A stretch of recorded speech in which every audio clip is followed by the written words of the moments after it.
Hi everyone, and thank you for joining us this week. I am Nita P and I'm the Client Impact Director here at Anthesis. So today we're going to talk about circularity. Now, it's one of those terms that you might have heard of, but if like me, you sort of don't quite understand what it means, you're not actually alone, which is why we are here today with my three lovely guests. They are all from North America. We have with me today Jackie Flemming, who is our circularity business models expert, Karine Kicak, who is our life cycle assessments expert, and Natalie Hojell, who is our resource recovery and waste expert. Thank you for joining us today. And today we're going to talk about how we can together accelerate the circular economy. So, ladies, last month you were gathered in Chicago with over 2,000 sustainability professionals for the latest Circularity24 conference. Jackie, can you tell me a little bit more about that conference? What is it? Who is it for? Sure. So Circularity24 is the name of the conference organized by Green Biz Group. So they're a US-based media and events company. They're dedicated to sustainability. They organize some of the leading sustainability conferences for the US. This conference, it's the leading conference for professionals who are working on building the circular economy. The goal of the conference is to bring together these professionals to discuss key challenges, approaches, and tools for implementing circular solutions. Okay, so that sounds like a great forum for the three of you, given your job. But Natalie, can you tell me a bit more about why Anthesis were there? What did you actually do? Absolutely. Our objective for attending this conference was threefold. First, to network with peers and individuals and generate some business development opportunities. The next was to provide some thought leadership, and we had a couple of speaking engagements as well. And then the last was learning to understand some of the emerging trends and topics in the area of circularity. Myself and Karine were hosting our own sessions. I hosted a roundtable discussion, which is a moderated open discussion forum where participants are able to chime in on a particular topic.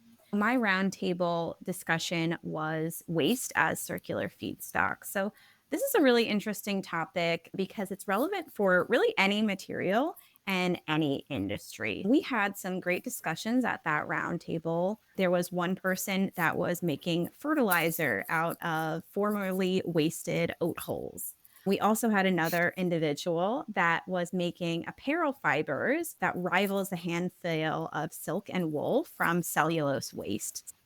It's really interesting to see that some of the challenges and successes are similar coming from different industries. So it was really interesting opportunity to talk on a topic that I found really interesting.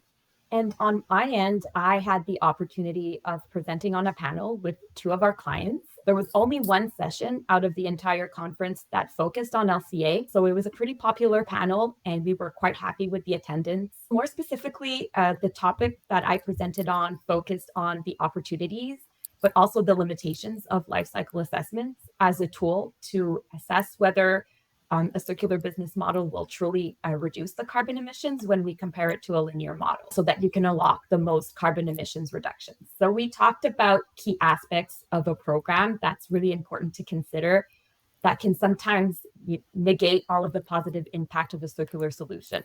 So these key aspects included the reverse logistics, and whether the circular solution is truly displacing the production of something new, because we've come to see in talking with our clients that sometimes there can be some rebound effects in certain consumer behavior around circular business models. Gosh, I'm so pleased that your panels were really well attended. And thank you, Natalie, for bringing circularity into something a bit more understandable. So, understanding how someone else's waste actually provides us with a raw material that we would need in everyday clothing or in everyday materials that we see. I think that sort of brings it down to a level that my mum could understand, which is helpful because sometimes we can get into the technicalities of these things. So on that point, and I'm opening the floor to all of you, can you talk a bit more openly about what circularity actually means? Like what's in scope here? And you touched on whether or not it's a good or a bad thing. And you touched on whether there's some negative connotations with circularity. So talk to me about those two things? So circularity is really about moving away from that make, take, waste economic structure to one that tries to keep all materials in use for pretty much forever. It's really a key way to reduce environmental impacts while demanding less from the environment. So using already extracted and already existing resources much more efficiently. And that can be through an alternative business models or also through a circular intervention like a design improvement, for example.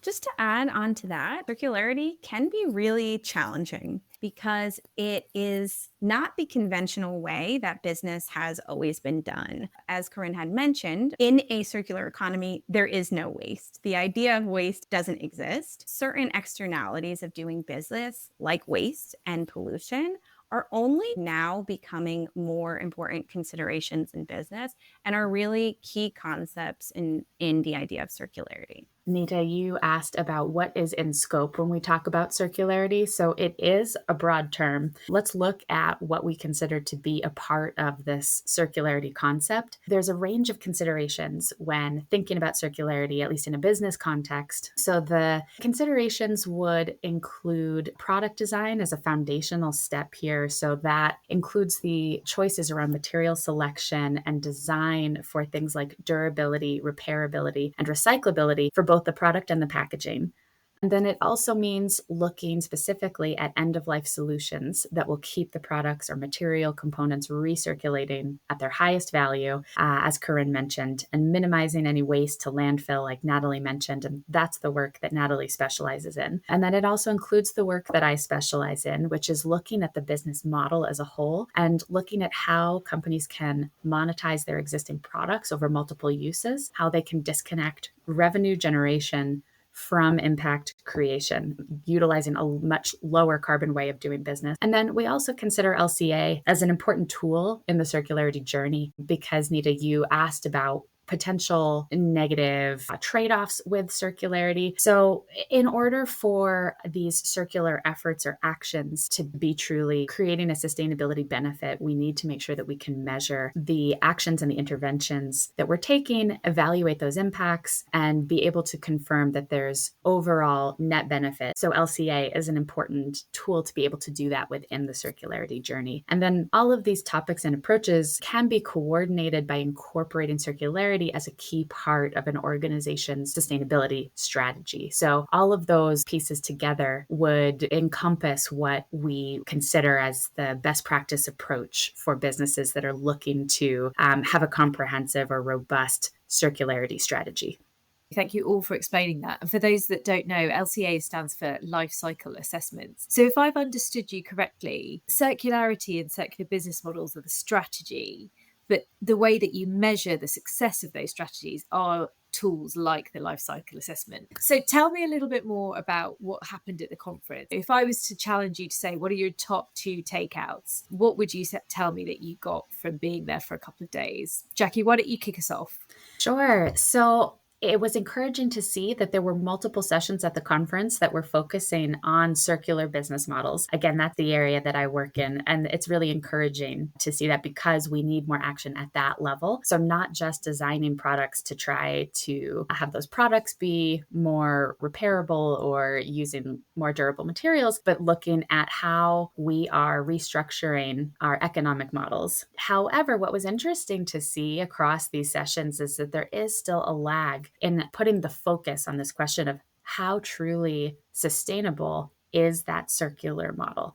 So designing the circular model is really important. Having the ambition for businesses to do that is a really important first step. But then the question of how sustainable the model is needs to be that consideration that's made alongside the design of the program. So in one panel, there was a particular focus on explaining the financial benefits of circular business models, which is really important for getting that executive level buy-in within a business to support the design and the launch of a circular model, being able to make the financial business case. But this panel, the speakers acknowledged that they had not yet reached the step of designing and measuring their model for a more explicit understanding of the model, with a couple of considerations that we'll get into in terms of what that means. Can I ask a question about that? So when you talk about the sustainability of the business model, are you referring to, can it exist? Are we designing it so that the feedstock continues to be available? Or do you mean the sustainability of it in terms of the environmental and social impact? Or do you mean both? It's a great question. And no, the implication here is understanding impacts of the model. And so just to share an overview, there's a few important considerations when we're looking at that question of, is this model just shifting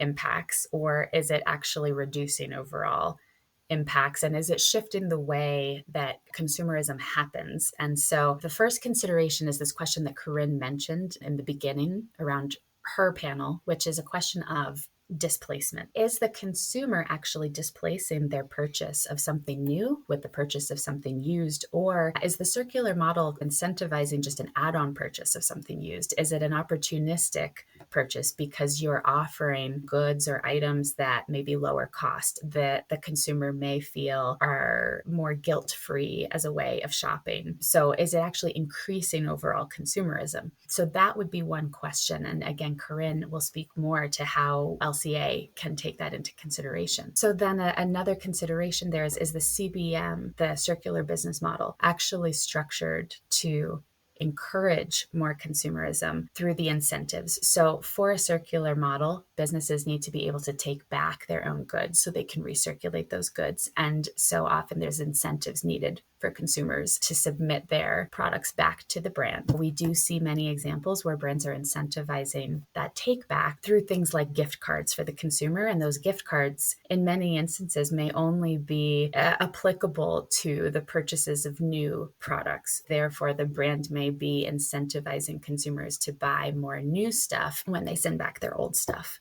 So then the final consideration here is whether the business is actually striving to have their circular model start to make up more of their revenue goals going forward in place of new production, versus are they looking to add the circular model as an additional revenue stream. This is where I'd really love to bring in Karine and Natalie, because I understand both of you have got a lot of clients that work in the fashion, clothing, apparel sector. So tell me a little bit more about that tutorial that you went to, specifically on textiles, that brings to life what Jackie is talking about. So Natalie and I attended a 3-hour tutorial session focused on textile recycling, since we both support many clients in the apparel sector, and we thought it'd be great to go in and get some insights that we can then share back with our clients. In these panels that they presented, they had textile waste aggregators, they had sorting companies, and they also had recycling companies. There was lots of discussions around the challenges that we're all facing in the apparel sector with the lack of technology and the infrastructures to support efficient textile to textile recycling solutions at scale. The discussions were quite lively and really interesting. However, when I left that session, and other sessions as well throughout the conference, I was thinking to myself, we're talking a lot about the barriers to circular economy at scale, and we're talking about what the ultimate solution could look like, but we're not offering many concrete solutions for now. What are we going to do in the meantime? And so it was really important for me in the panel that I was about to present that I think of suggesting something more concrete to the audience, a more clear examples of success and solutions when it comes to using LCA as a tool to measure the potential of a circular business model, and making sure that we're setting it up for success so that it's really leading to the most carbon reductions or any environmental impact reductions. I think I was able to achieve that. We did receive some positive feedback on the panel afterwards from attendees. They shared that they thought it was really refreshing to hear about solutions, about how LCA can help better understand the potentials in circular business models. And I wanted to add to that point as well, because one of my key takeaways from the conference, we talked a lot about the elephant in the room. What is the thing that people are thinking of but not saying? And from my perspective, what kept coming up was money. So from that panel that we attended, One of the people represented was from a textile recycling company that recently went bankrupt. Part of the big reason for this is that the long-term commitments from brands to offtake this material was just lacking. So corporate leadership really needs to feel secure in making investments that really change their business model from linear to circular. So that does require, in some cases, significant investments. It's a big disruption to the way business has typically been done. And there's definitely risk involved in that. So tools like LCA are a really good way to do this, to help demonstrate to corporate leadership that there is a real benefit in making those investments. Another thing that I noticed was that a lot of companies are trying to tackle circularity for their own products and packaging. I think this is why circularity is so difficult for people to understand, is because it can mean so many different things for different companies. However, the problem of circularity, or the topic of circularity, is really systemic. This linear business model moving to a circular business model requires a whole reverse supply chain that currently just doesn't exist. So I think there are a lot of opportunities for companies, rather than everyone trying to do their own individual siloed take back program, to work more collaboratively, work together better to utilize existing infrastructure that makes circularity easier and more efficient than each company doing its own thing. Natalie, I think you make such an interesting point, because I think you're right. I think businesses do understand their own supply chains and they try and be circular. But it sounds to me like if people were working together across industry, across sector, to find more innovative ways to partner in ways that they wouldn't naturally, that seems to be the way we might go forward. So, Jackie, are there any examples of like how businesses might start to think in that kind of cross collaborative way? So in response to that, there was one example of a session that was focusing on collaboration to address a need for a stronger network of localized recycling capabilities. This also gets at what Natalie was talking about in terms of the need for more infrastructure around reverse supply chains. So this is a really relevant need from sectors as different from each other as electronics and to textiles. Right now, items are shipped around the world to get recycled. And so building out the infrastructure on a local level is really key. And we did see one example of how that's happening. There is a new partnership that was just launched called the Circular Supply Chain Coalition. It includes partners like Picera Global and then FedEx as a logistics partner. And then the goal is to boost the US supply chain of critical minerals for new tech hardware by mining discarded consumer electronics, which is also called urban mining.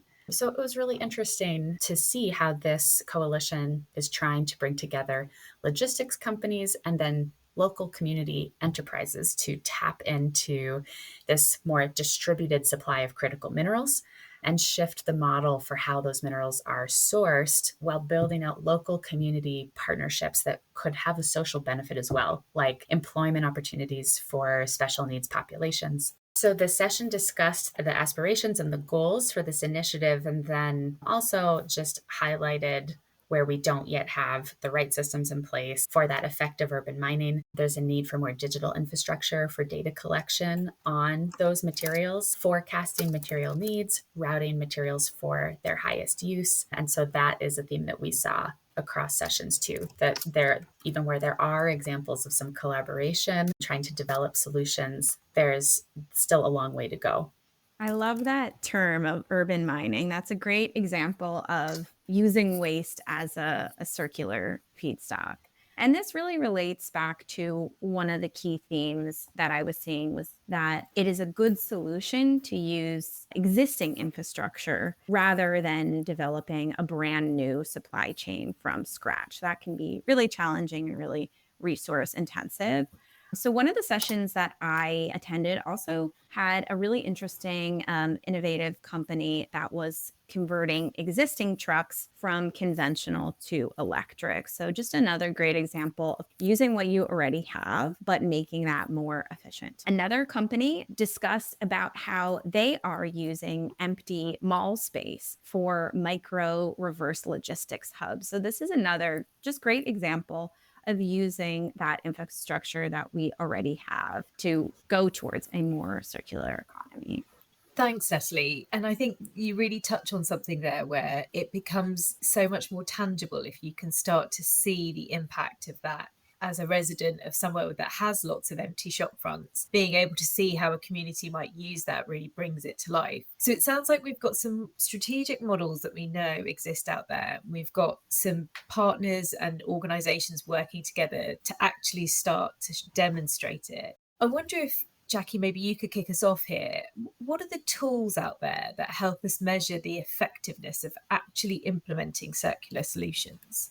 Sure. Karine will speak more to life cycle assessment, like we mentioned, as a really foundational tool. But there was also a session that was providing more of an overview and an update on a different framework and methodology called the Circular Transition Indicators, or CTI. And so the background on CTI as a framework began in 2018 with companies coming together within WBCSD to figure out how to create a new metric to measure circularity, with the goal that that metric could then be shared in disclosures, that particularly in the EU market, that there would be a need having a more standardized framework for sharing overall circularity progress. So the CTI framework is aligned to the CSRD reporting standards in Europe, and it is meant to be able to offer scenario modeling to support decision making for carbon emissions, for nature impacts, and social impacts. So it is meant to be broader than what the LCA tool is currently able to do. But what was really noticeable is that most attendees in the room for this session that was providing the overview and the update on where the CTI methodology is currently, when we had discussion within the session, we saw that most attendees are not using the CTI methodology. It's fairly complex and technical. And here in the US and in other regions where it's not yet a requirement to use standardized frameworks, it's not yet a requirement to report on circularity, businesses will be less likely to use it if it's complex and technical. And so that's what we saw, is that there has not yet been great adoption of this methodology.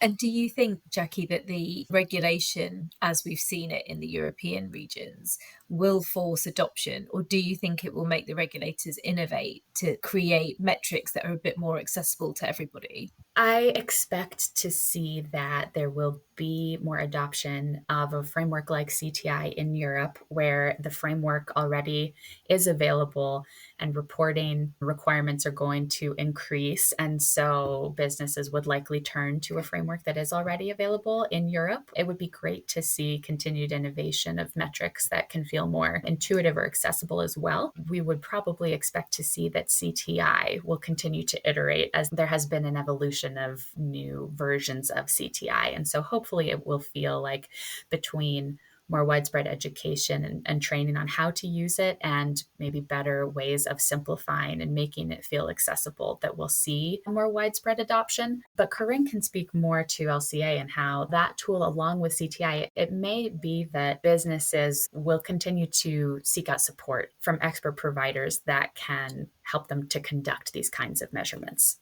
I would add, LCA is a globally recognized framework. There is an ISO standard that explains how to perform an LCA and how to use the results of an LCA.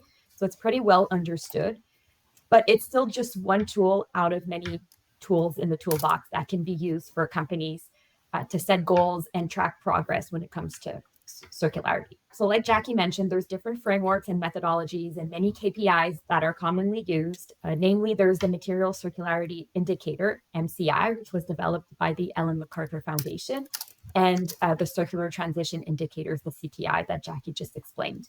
These frameworks use units or indicators that can be quite technical to use, and they're not always very tangible metrics. They're sometimes hard to read and to interpret. Sometimes they're dimensionless, so they don't have units, so it's hard to remember if it's a good value or if it's a bad value between 0 and 1. But they certainly do have merit, and many companies effectively use them. And we see that CSRD is now pushing towards the CTI. So it goes to see that companies will be using, if they aren't already using those frameworks. My point of view is that looking at results in terms of reduced carbon emissions or using less gallons of water can sometimes speak better than certain of those metrics. So my recommendation is that these two frameworks and life cycle assessment should just be used complementarily. We could probably talk about this for hours. It sounds complex, it sounds interesting, but it sounds like there's some real innovation being made. Okay, but as we wrap up, is there one last thing that you want to share from your time at the Circularity24 conference? I can share another example on the topic of tools and how we still have a long way to go. There was a session on digital product passports that was interesting because there was a leading top global tech brand speaking about their experience in trying to develop a digital product passport program. The panel discussion really focused on all of the challenges being faced, and then the takeaway being that it is still not yet a viable tool that is in use by this tech company, that they're still trying to get there. And it sounded from some discussion around the room that it's clear that no one has this figured out yet. Digital product passports are an exciting prospect, but we still have a great lack of the needed digital infrastructure across the supply chain. Even though challenges still do feel more prevalent than solutions, it's the overall reflection from the conference is it's still more important than ever to have businesses taking action, trying to solve these problems together, and recognizing the urgency in doing so. So I just wanted to jump in really quickly and just mention another theme of what's the motivator? Is it a carrot or a stick? Carrots being the incentives to transition to a more circular business model. So traditionally, we think of these things as grants or awards, but I'm also seeing carrots as voluntary actions from peers or competitors that are making steps in this space, not mandatory, but drivers to differentiate your brand or move in the direction of the industry. And sticks, of course, being mandatory regulation that we are seeing more and more of, from CSRD to mandatory EPR, which is extended producer responsibility, which is a big regulatory driver for waste and resource recovery and packaging. So just a little bit of a note on those drivers. Thanks, Natalie. So how can Anthesis help clients with this? What are our solutions? We have a circularity task force on Anthesis, which all three of us are a member of, plus two of our colleagues.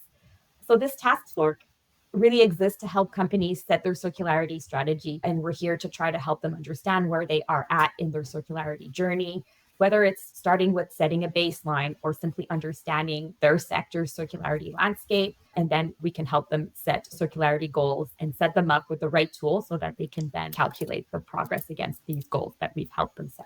And that Circularity Task Force coordinates between all of our respective services that we offer within specific aspects of circularity. For each of us to maybe speak to our specialty service within that task force, I can speak to how we can support companies who are looking to either develop a circular business model or optimize a circular business model. Our offering there is pretty unique in the market as we design a business within a business for our clients. If we are starting from the beginning and developing proposed models, we build out the whole operational back end of the model along with pro forma P&Ls that need to be able to demonstrate that the model can be profitable, ideally by year one. So we're able to support our clients from that initial concept through to implementation, helping them launch the model, and then helping to optimize those models. So my team, the Resource Recovery and Waste team, we support clients on understanding their waste baseline and their waste performance and improving their performance after a baseline has been either established or understood. Then we really work on connecting an understanding of the upstream processes that generate waste. Where is waste coming from and why? And then connect those processes with downstream solutions. Once Jackie and Natalie service lines have helped define what a circular solution could look like, that's when LCA will jump in and help with the implementation and the optimization piece of the program. As I mentioned before, LCA will really help pinpoint what will be the most sensitive parameters to work on to ensure that that circular solution is indeed reducing environmental burden. And then again, I can't stress this enough. The main advantage of an LCA is that we can run these scenario modeling and try to see how that displacement assumption And that rebound assumption will play a role in whether that circular business model will be yielding some benefits or not. And across these services, our colleagues bring a diverse range of expertise coming from industry backgrounds and brand side experience. So we strive to be collaborative and connecting the best experts to every project and collaborating amongst each other to bring the most value to our clients and what they're looking to achieve. Yeah, and I think our job is really to just stay current with the latest trends and innovation when it comes to circularity. And that, again, just ties back to one of our main objectives for attending this conference is staying on top of that innovation and technology and trends.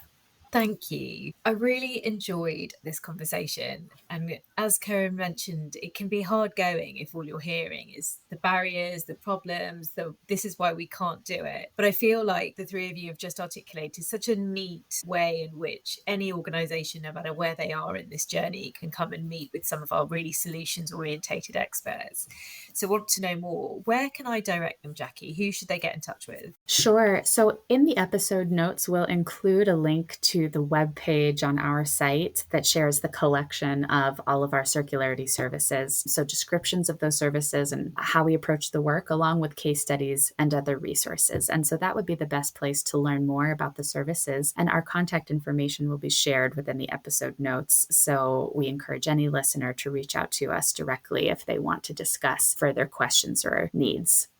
Perfect. Thanks, Jackie. And whilst you are on our website, I really encourage you to check out the other podcast episodes covering circularity, circular business models, and everything else in that vein. So we've got over 10 episodes that feature similar contents to the ones we've had on today, talking about our experiences with live clients such as Microsoft, so using real life examples, as well as an episode talking to Natalie's point around how to unlock investment in the circular economy. Or if you are interested, listening to the Wise Women in Waste podcast episode about how to navigate your career, particularly as a woman, in this type of work. Thank you again for listening to the Anthesis podcast. Please do check out the latest news and blogs on our website, anthesisgroup.com, and we will be back next month for more news and sustainability insights.